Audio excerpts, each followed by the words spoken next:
Ada sebiji lampu solar macam ni, korang letak dekat tepi jalan macam ni, tak payah nak bayar bil elektrik walaupun hari-hari pasang. Lampu pula jenis automatik, dia akan nyala dengan sendiri tau. Korang tak payah nak cari switch untuk buka switch dia. Waktu malam, bila dia detect tak ada cas masuk, dia akan nyala dengan sendiri.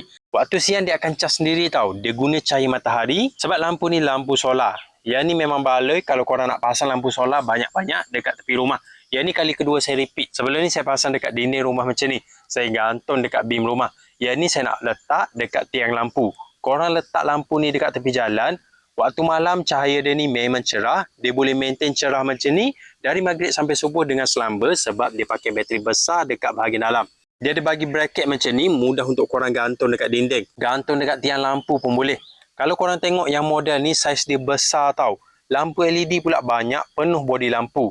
Kiri ada, tengah ada, kanan ada, atas pun ada. LED dia pula jenis banyak biji dekat bahagian dalam. Jadi waktu malam cahaya dia ni memang cerah. Jadi kalau korang nak cari lampu jalan solar, korang boleh check yang model ni. Harga bajet tapi korang dapat kualiti yang padu macam ni. Cahaya dia ni terang, memang baloi.